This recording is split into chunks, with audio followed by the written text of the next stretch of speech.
É com grande alegria que eu gostaria de cumprimentar a todos os irmãos e amigos que estão aí ligadinhos na nossa programação, descobrindo os enigmas da Bíblia. Estamos na segunda série desse programa. Quero desejar agradecer a você que está aí, amigo internauta, que está aí visitando as páginas do YouTube, que é a escatologia do Adão@gmail.com, e também no Facebook, conferencistaadão@gmail.com. Eu quero agradecer a você que tem enviado suas perguntas. Nesse mês recebemos várias perguntas. E nós separamos uma hoje aqui para trazer para os irmãos. É um conselho, na verdade, para o matrimônio. Uma pessoa que está passando por um problema muito difícil no relacionamento e necessita urgentemente de uma resposta, de um conselho amigo. E hoje eu quero ser o seu amigo, o seu conselheiro, para tentar instruir com algumas experiências bíblica e também experiência que nós adquirimos no longo desta vida. A pergunta é: separar ou tentar mais uma vez? É um tema que eu vou abordar nessa pergunta, que alguém mandou esse pedido pelo Facebook, um conselho, e eu creio que não somente essa pessoa, mas várias pessoas do Brasil e do mundo passam por problemas semelhantes, até piores do que esta querida irmã que nos escreveu, que eu não vou mencionar o nome aqui no Facebook. Mas quero abordar aqui então esse tema: separar ou tentar mais uma vez. É aquele tipo de casamento que chega num ponto que não tem mais condições. É uma vida muito sofrida. E é o ponto que chegou essa irmã, que deu vontade nela de abandonar tudo, filho, esposo, porque a vida dela estava no inferno. Hoje o casamento feliz mesmo, está desaparecendo a cada ano que se passa. Não há mais respeito entre os casais. Tanto que os casamentos hoje não é um casamento mais duradouro. Geralmente hoje, para se casar, eles fazem até um pacto de compromisso. Vão no cartório ali e assinam um contrato de casamento.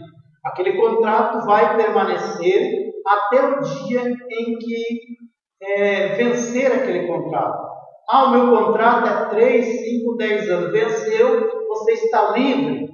Há muitos casamentos assim hoje, mas esse não é um casamento bíblico. O casamento que Deus instituiu é um casamento com uma mulher, com um marido, para viver juntos até que a morte os separe. Agora, uma das causas de grandes casamentos desajustados hoje, com desequilíbrio no casamento, com conflitos no casamento, não começaram do dia para a noite. Começam logo antes da moça se casar, do rapaz se casar, no momento do namoro. Quando a moça e o rapaz se casam, eles devem avaliar antes o pretendente, avaliar a moça, avaliar o rapaz, mas muitos acabam se casando cegamente pela paixão, sem ao menos conhecer o caráter da pessoa. Que de família que ele está vindo, como que era a família dessa pessoa, se era uma família desestruturada ou não, de que forma essa pessoa foi criada num lar violento, num lar calmo, porque tudo isso vai afetar no relacionamento depois. Não deve avaliar somente se a pessoa é rica ou pobre. Esse é um dos grandes argumentos hoje dos jovens, que é se casar com pessoas bonitas e ricas. Mas, acima de tudo, avaliar o caráter da moça e o caráter do rapaz. Que tipo de pessoa ela era na casa dos pais antes de se casar? Qual o tipo de família que ele vivia? Isso porque você vai ser ou pertencer à família daquele camarada também, ou daquela moça. Se é uma família desestruturada, uma família destruída, você vai entrar numa família destruída já. Então, a moça e o rapaz, quando se casam, eles levam para o casamento uma bagagem de costumes, de manias e até de um verdadeiro caráter escondido. Eles escondem o verdadeiro caráter até o tempo de se casar.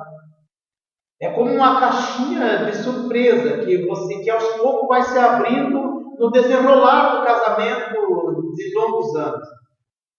É por isso que se diz que o homem é mais difícil de descobrir quem ele é de verdade. Às vezes se casa e a mulher vem muitos anos com o camarada, e aí aos poucos ela vai descobrindo e vai desvendando algum mistério na vida dele, porque tem muitos homens que conseguem guardar segredo. A mulher geralmente é um pouco mais liberal, mais aberta, ela conta para as colegas a situação que está passando em casa, ou a situação que ele vivia, ou o que ele fez no passado, ou melhor, o que ela fez no passado. O homem já é mais reservado.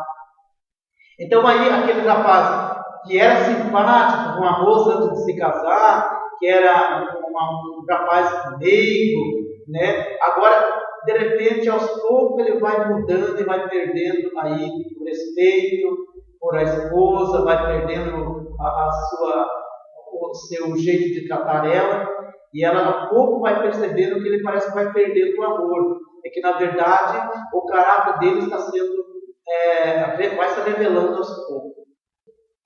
Então veja que aos poucos as pessoas vão mudando com o passar do tempo. Ele se torna uma pessoa totalmente diferente do que era no início do casamento, antes de se casar. No início do casamento, geralmente, quando se casa, é só alegria. No início, um elogia o outro, um chama de benzinho para cá, amorzinho para lá e tal. Mas agora as coisas começam a tomar rumos diferentes. Eu vou abordar alguns princípios que levam à desarmonia, ao desequilíbrio no lar, aos conflitos no casamento.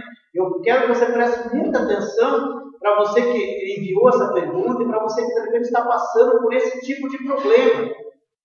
Então eu vou abordar esses pontos aqui, analise muito bem se você se encaixa em algum desses e procure tomar uma atitude o mais rápido possível. Então, as primeiras circunstâncias. Por que faz mudar o comportamento das pessoas? Às vezes por exemplo, o desemprego, a doença, a infidelidade. Tudo isso são as primeiras consequências que podem acarretar sérios problemas no casamento. Por exemplo, o rapaz ficou desempregado. Só está a moça trabalhando, ou a esposa. Ele começa a ser dependente dela. E a pior coisa é o homem ser dependente da mulher. A mulher já é por natureza se tornar dependente por um tempo do homem. Porque Deus o criou homem para ser cabeça e trabalhar e manter a casa. No suor do teu rosto comerás o teu pão. Agora, hoje em dia, vemos nos nossos dias, o comércio, 40% do comércio hoje é a mulher que trabalha. Então, os homens, quando ficam desempregados, é um tropeço para a vida da mulher. E às vezes o camarada, ao invés de ajudar em casa, ela sai para os bares, ou sai por aí para fazer com seus colegas, jogar futebol, e a mulher chega cansada em casa, tudo por fazer, está uma bagunça. Da mesma forma, o homem. Quando o homem trabalha, chega cansado em casa, a mulher também deve ter a casa sempre limpinha e esperar o marido com maior alegria. Esperar na porta, com beijinho, com carinho, para que o marido se sinta bem e feliz. Porque às vezes ele chega do trabalho ali exausto, o problema que enfrentou no próprio trabalho, no trânsito, chega em casa, a mulher está toda despenteada, com a roupa suja, com suor, não vem receber ele, o marido já entra numa casa já atribulada, e ele, se vê com problema, vai se tornar pior ainda na sua casa. Então, eis aí as questões. Segundo, a incompatibilidade de gênero também pode trazer sérios problemas, acarretar sérios problemas para o relacionamento. Porque são duas pessoas totalmente diferentes. São incompatibilidade de gênero. Eles não se combinam. E aí os problemas são inevitáveis. Então, em terceiro lugar, o problema pode acarretar por cultura diferente. Eu já vou explicar cada ponto desse que você entendeu. Por enquanto, só estou explicando os pontos que eu vou abordar. Então, cultura familiar. A cultura familiar vem de berço. Você sabe que foi o que ele aprendeu na sua casa, na sociedade. Ou, por exemplo, veste, costume, comida. Um tem um sotaque diferente, outro tem de outro tem um hábito, outro tem outro hábito. São culturas diferentes um do outro. É por isso que eu falei no início que antes de você se casar, você tem que saber de que família que o camarada vem, que a moça vem, como que é essa família, se é desajustada ou não. Então, quarto ponto é a educação familiar. Cada um foi educado por pais diferentes. Que nem sempre as opiniões de um pai é a mesma do outro pai.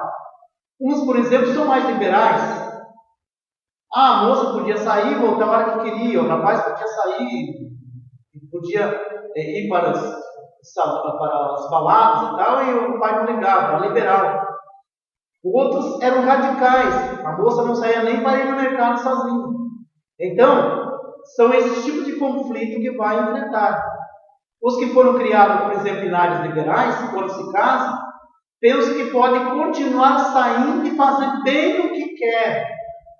E aí que se engana, porque de repente a moça gosta de sair, o rapaz já não gosta que ela saia. Tem que sair só com ele, não pode ser com as colegas. E isso é uma coisa que não deve fazer mesmo. Se casou, tem que pertencer à família. Esquecer as colegas, não no sentido de abandoná-las, mas no sentido que você agora não pode ir aonde que elas vão, só você. Se elas irem em baladas ou ir em festinha, você só pode ir com o teu marido. Ou vice-versa, o marido também. Não deve abandonar a mulher em casa e sair pelas festas. Isso não é uma das questões que deve ser muito observada, porque senão as brigas são inevitáveis. Então, os que foram criados por pais radicais são aqueles que não liberam e não liberavam nem para ir no mercado. E aí, quando se casam, aí o marido quer sair, a moça já não quer, a mulher não quer, porque ela não tem o hábito de sair. Ou vice-versa, a moça que gostava de sair, convida o marido, vamos lá na minha mãe, vamos lá na minha sogra, vamos no shopping, vamos no cinema. Não, hoje não vai dar, e assim por diante, eles inventam uma desculpa porque não tem o hábito de sair, acostumado a ser caseiro desde criança. Então, é um monte de questão que leva a pessoa a acarretar problemas para o relacionamento. Agora, em quinto lugar, a formação de caráter. Um foi criado em um lar de paz, o outro foi criado em um lar violento. E eis aí a questão. Aí, o caráter dessa pessoa foi moldado conforme o que ele viu, ele presenciou, ele viveu na casa dos seus pais durante a sua vida de criança, adolescente e juventude. Então ele vem com a mente formada totalmente errada. Ele vem com um trauma familiar. E isso vem acarretar problema também para a família, para a sociedade. Ele traz uma ira já no coração, porque ele foi moldado a sua vida toda até o momento de se casar. A moça, da mesma forma, se torna uma pessoa ruim de conviver. Então, o sexto ponto que eu quero abordar, que na incompatibilidade também, eles têm sonhos diferentes. Quase toda mulher, quando casa, ela sonha em ter uma casa própria, móveis novos, uma vida tranquila lá da pessoa que ela se casou. Ela gosta, por exemplo, ela gostaria de ter um esposo carinhoso, amoroso, simpático, lindo, acima de tudo. Mas, às vezes, ela acaba tendo seus sonhos frustrados, porque a pessoa com quem ela se casou não lhe corresponde. Talvez não tenha os mesmos sonhos que ela. Então, existem sonhos que a moça tem que às vezes não é correspondida pelo esposo. Ou o esposo tem sonhos que a moça também, a mulher não corresponde, para ajudar, incentivar ele a realizar os sonhos dele. Então, tudo isso que eu falei, ambos devem sentar e dialogar. É a grande verdade. E o sétimo ponto que eu quero abordar na incompatibilidade, a educação dos filhos. A mãe geralmente é mais liberal que o pai. O pai às vezes é mais durão. Então aí, o pai às vezes proíbe algo, e aí a mãe tem que ser muito inteligente. Porque a mãe, na ausência do pai, se o pai proibiu alguma coisa, ela não pode liberar. Porque se ela liberar, por exemplo, o filho sabe que o pai saiu, mãe, eu posso ir lá em tal lugar, jogar naquele campinho, mas o pai já tinha dito na frente da mãe que ele não era para ir. A mãe disse, então vai, mas volta lá antes que o teu pai venha. O que ela fez? Ela já permitiu que Satanás entrasse naquela brecha para trazer discórdia para a família. Se o pai chegou antes da hora que ele prometeu em pegar o filho no campo, quem vai ouvir vai ser a esposa e o filho vai apanhar. Então, para evitar esse transtorno, a mãe tem que ser inteligente. Se o pai mandou, está mandado. E se a mãe mandou, também está mandado. O pai não deve, agora porque a mãe mandou, senão eu tenho mais autoridade, eu vou tirar a autoridade dela. Não. É o que a Bíblia diz em Amós 3:7. Porventura andarão dois juntos se não tiverem comum acordo? Tem que ter um comum acordo entre os dois. Porque um falar, o outro deve concordar se estiver dentro da normalidade, certo? Então, para ser feliz e andar junto, tem que se amar, tem que ter um bom relacionamento. Lá em Eclesiastes 9:9, a Bíblia diz, goza a vida com a mulher que ama, todos os dias da tua vida, a quais Deus te deu debaixo do sol, todos os dias da tua vaidade, porque esta é a tua porção nesta vida e no teu trabalho que tu fizeste debaixo do sol. Então, os conflitos e discussões, briga, desavença, na verdade, são gerados por casamento já desgastado, já desajustado, casamento com problemas. Quando surge um conflito no casamento, no relacionamento, é porque o casamento já tem sintomas de desgaste. Um já não está mais aturando e suportando o outro pelas suas indiferenças. Isso cabe à nossa querida irmã que está enviando essa pergunta. O casamento dela já está a ponto de uma bomba explodir. Então, quando o casamento está desgastado, qualquer coisa leva a uma grande guerra. Começa, às vezes, até por uma escova de dente, porque ele esqueceu-se da pia, uma toalha que ele deixou jogada no chão, que geralmente a mulher não deixa, é só o homem mesmo, os filhos que bagunçam em casa, mas estou falando aqui dos dois. Então, sempre começa devagarzinho. Quando você menos se dá conta, já está uma guerra, um amaranhado de coisa que você não consegue mais sair desse problema. Então, muitos casais estão vivendo juntos hoje em uma guerra todos os dias e nunca procura solucionar o problema, solucionar os conflitos. Cada uma dessas pessoas não dá o braço a torcer, são radicais, um diz, eu sou assim mesmo, eu sou dessa origem, não vou mencionar aqui a origem, mas eu vejo o mundo, porque eu sou assim, eu sou dessa origem, eu sou assim mesmo. Não. Se você é servo de Deus, você tem que ser humilde. A Bíblia diz que aquele que se humilha, Deus exalta. Quer que Deus abençoe teu lar, transforme a tua vida e mude essa situação do teu lar hoje, até com os teus filhos, seja humilde, reconheça que você também tem seus defeitos. Eu li em um artigo, em uma coluna um dia desse no site, que eu achei muito interessante e gostaria de compartilhar com você também. Eu li sobre uma senhora que ela disse assim que aos 19 anos, quando ela se casou, no início do seu casamento, ela não via a hora de esperar o seu marido na porta, com um beijinho, mas ela nunca pensava que iria enfrentar alguns problemas. Ela achava que era um mar de rosa. Ela não estava preparada com as cinzas do cigarro que ele deixava no quarto, na beira da cama, à noite, quando ela acendia o cigarro. Ela não estava preparada para enfrentar a situação do costume dele de deixar tudo de pasta de dente na pia, de deixar, por exemplo, escova de dente em cima da pia. Então ela não estava acostumada com isso. E quando isso foi se passando o tempo, ela começou a xingar ele, a chamar ele de emprestado, que gostava de ver a casa bagunçada e tal.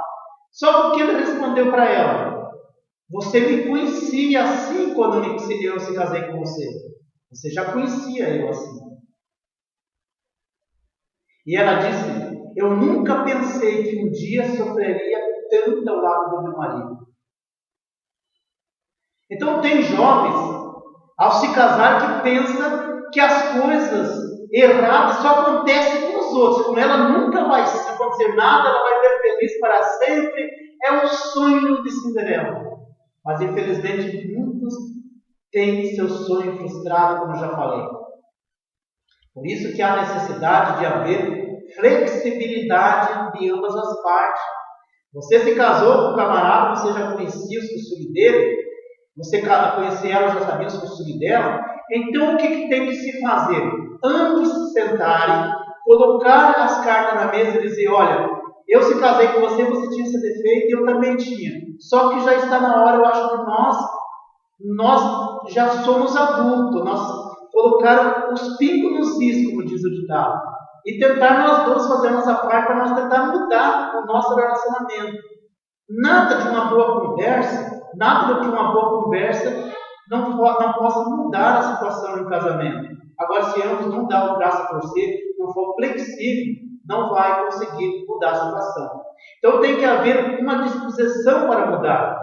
E isso tem ajudado muitos casais para se adaptar às diferenças uns dos outros. Nem todos são perfeitos. Todos têm seus defeitos, suas manias, seus costumes, seus hábitos.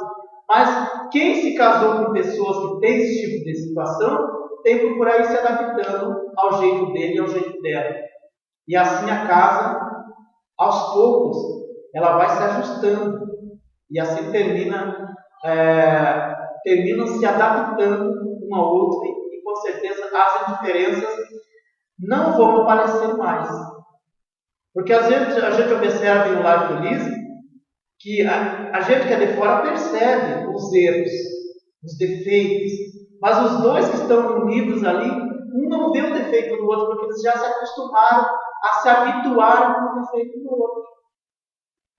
É claro que, como eu falei, tem que sentar e conversar e procurar mudar, a se tornar próximo da perfeição, porque perfeito nunca vamos ser.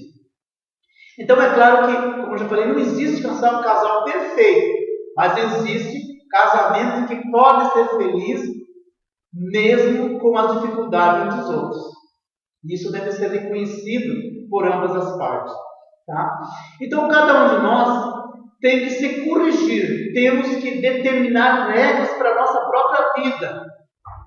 Nós devemos colocar nessas regras como um limite. Olha, eu não posso fazer isso, eu não posso fazer aquilo, meu cônjuge não gosta do que eu faço, eu vou tentar mudar. Meu marido não gosta, minha esposa não gosta, então por que eu vou teimando em continuar fazendo essas coisas erradas? Vou tentar me mudar, afinal de contas eu quero ter uma vida abençoada, quero ver o lado dos meus filhos, vou mudar ou a vida vai ficar um inferno para sempre.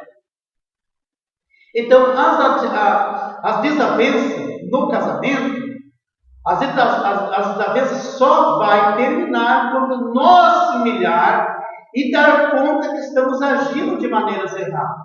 Porque, afinal de contas, a Bíblia diz lá em Efésios, queridos irmãos, 4:31, toda amargura, ira e cólera e gritaria e blasfêmia e toda malícia seja tirada de dentro de nós.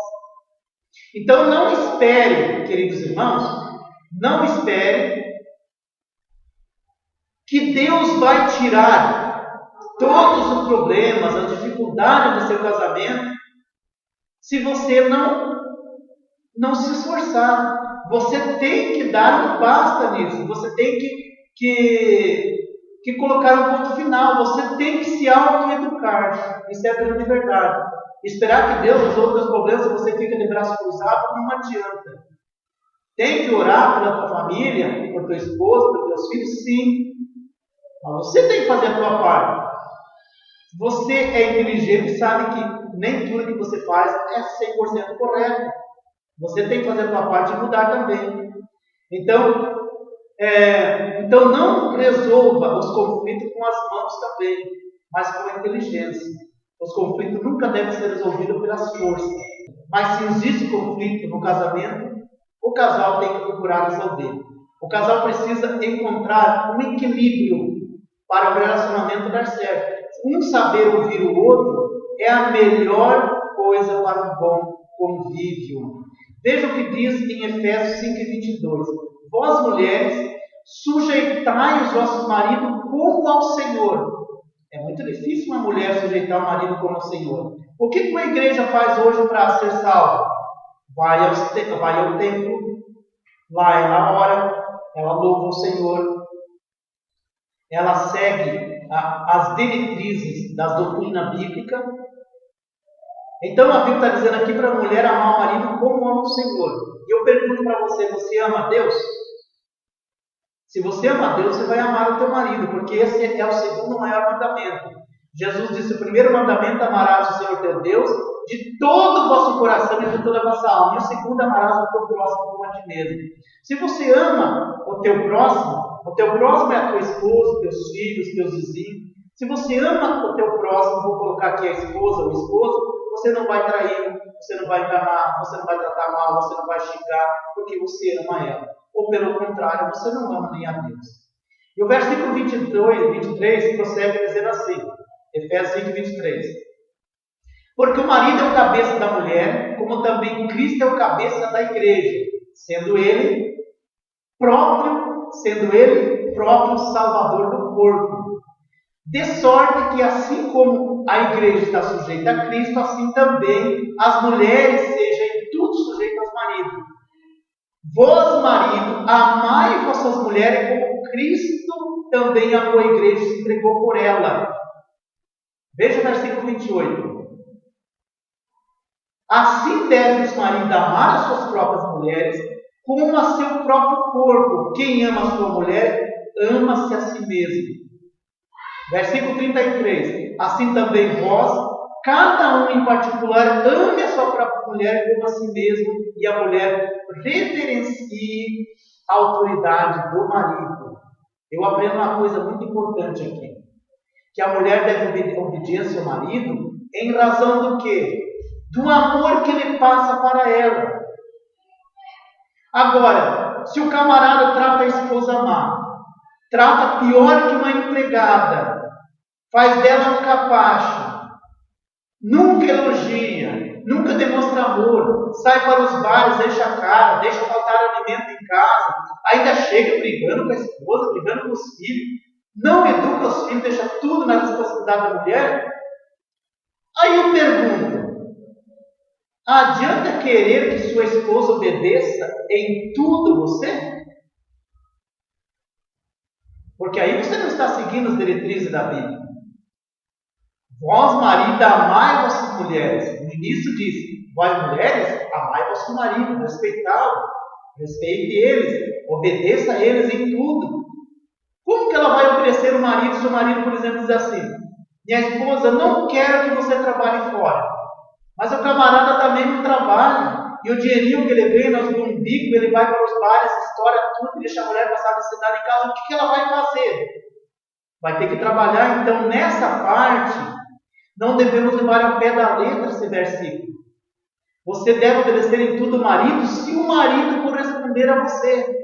O marido não deixa faltar nada em casa, trata você com amor, com carinho. À medida que ele trata você, você vai corresponder a ele com todo amor e carinho e respeitá-lo como a igreja respeita a Cristo. Então, esse é um grande mandamento. Veja o que diz Colossenses 3,19. Vós, marido, amai vossas mulheres e não vos irriteis contra elas. Olha essa que coisa tremenda aqui. Tem marido que, como eu acabei de falar agora, ele já ganha pouco, nos bicos que faz, não trabalha fora, ainda vai para os bares, enche a cara, gasta todo o dinheiro no bar, deixa a mulher passar na cidade, ainda chega em casa e quer bancar de valentão. Tem comida pronta, tem comida feita. De onde que a esposa vai tirar? Vai pedir sempre emprestado para os vizinhos? Vai sempre pedir cesta básica nas igrejas? E a gente vê muito disso, infelizmente. Mas há uma recomendação grande aqui, não irriteis elas. Elas estão com a razão agora, é você que está errado. É uma grande verdade isso. Eu espero que isso venha ajudar você a mudar. Então, no lugar Em oitavo lugar, um ponto que é muito importante abordar aqui para um bom relacionamento, é que não haja a falta de comunicação e responsabilidade de ambas as partes. Às vezes os dois trabalham fora e chega ao fim do dia, em casa, ambos cansados, pouco tempo para conversar. A comunicação é um dos pontos mais importantes, o diálogo. Mas sempre que é possível, abraça tua esposa, abraça teu esposo, beije ele, beije ela. Agora, uma coisa importante para um bom relacionamento, não pense você mulher, vou falar isso mais para as mulheres, que o seu casamento gira só em torno da beleza, da riqueza, do bom convívio, do marido poder suprir a necessidade da mulher. A mulher também tem que suprir a necessidade do marido. Qual é a maior necessidade do marido? Também é o carinho.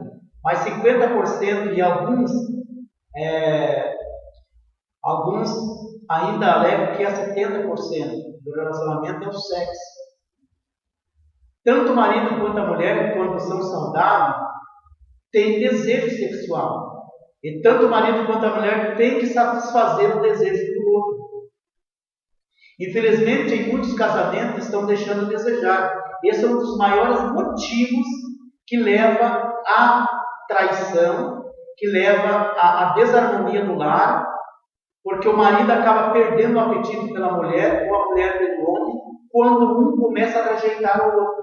Se você disser, hoje eu não quero sexo, estou cansada, hoje eu não vou fazer por esse motivo, por aquele outro, você está, sem querer talvez, desprezando o seu marido, ou rejeitando ele, ou rejeitando ela. E com isso, ele vai procurar satisfação em outros lugares. Isso que está acontecendo. Mas há um versículo na Bíblia que traz uma grande recomendação que talvez mude a sua ideia a partir de hoje. É 1 Coríntios 3:7 que diz: o marido pague à mulher a devida benevolência, e da mesma sorte a mulher ao marido. A mulher não tem poder sobre o seu próprio corpo, mas tem o marido. E também, da mesma maneira, o marido não tem poder sobre o seu próprio corpo, mas tem na mulher. Então, o texto aqui está falando de um satisfazer o outro sexualmente.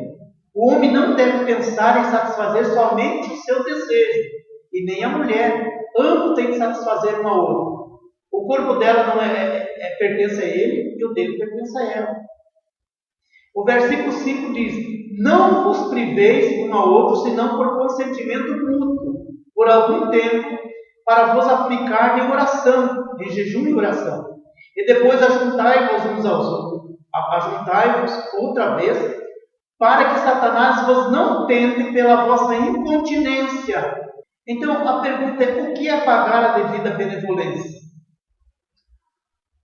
A Bíblia diz não privar, é a mulher não dizer não ao marido e o marido não dizer não à mulher, a não ser por consentimento mútuo. Ou seja, ambos entrar num acordo e ficar tantos dias sem sexo, às vezes para um propósito, como em oração, como eu acabei de ler o texto.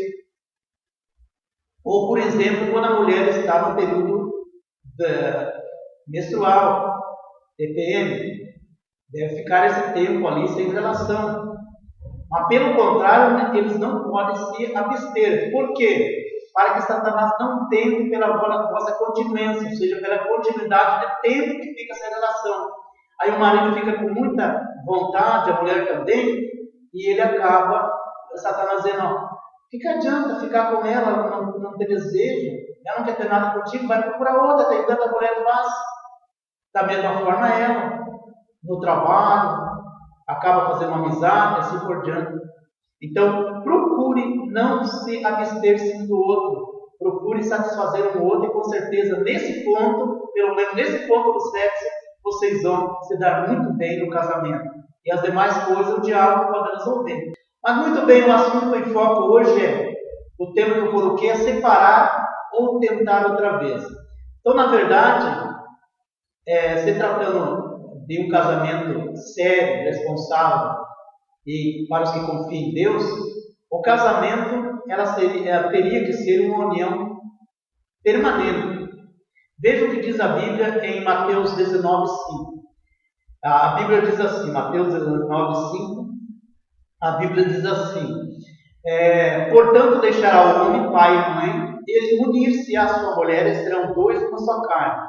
Assim não serão mais dois, mas uma só carne. Portanto, o que Deus ajuntou, não separe o homem. Então, observamos nessa passagem que a vontade de Deus é que ambos não se separem, que tente uma reconciliação. Veja ainda o que diz 1 Coríntios 7, e o versículo de número 10. 1 Coríntios 7, 10 diz assim: todavia aos casados mando, não eu, mas o Senhor, que a mulher não se aparte do marido. Se, porém, se apartar, que fique sem casar, ou que se reconcilie novamente com o marido, e que o marido não deixe a mulher. Então, veja, eu quero falar isso para essa irmã que mandou essa mensagem desesperadora, que o conselho bíblico é que a mulher não deixe do marido. Então entendemos que o divórcio nunca esteve no plano de Deus. A Bíblia ainda diz que a mulher deve permanecer casada até que a morte do marido, até que o marido venha morrer. Depois que morrer o marido, ela está livre para se casar com quem quiser. Veja Romanos 7 e o versículo de número 2. Romanos 7, 2 diz: porque a mulher está sujeita ao marido enquanto ele vive. Ela está ligada pela lei, mas morto o marido, ela está livre da lei do marido. Versículo 3. De sorte que vivendo o marido, será chamada adúltera se for de outro marido. Mas morto o marido, ela está livre da lei do marido e assim não será mais adúltera se for de outro homem ou de outro marido. Então, olha, esse texto está muito bem claro. Então veja que se a mulher tomar uma atitude por conta própria, e ela separar do marido, eu não quero mais viver com ele, e ela se juntar com outro homem, ou casar com outro homem, ela está cometendo adultério com aquele homem, porque o marido dela ainda está vivo. Olha o texto de Mateus 19, 9 diz: eu vos digo, porém, que qualquer que repudiar a sua mulher, não sendo por causa de adultério, e casar com outra, comete adultério. E o que casar com a repudiada também comete adultério. Então, veja que um dos motivos que Deus permite que o casal se separe é por causa do adultério. Somente se o marido traiu a mulher ou a mulher traiu o marido que pode se separar, acontecer o divórcio. Pelo contrário, Deus não permite. Então, se porventura acontecer uma infidelidade, Deus aí então lhe aprova o divórcio. Mas sempre deve ser avaliada a situação. Isso eu falo para você que está me ouvindo agora. Mais uma vez eu repito, porque essa pessoa tem que avaliar a situação, por que essa pessoa te traiu. Será que a culpa está só nele? Ou você também tem culpa nisso?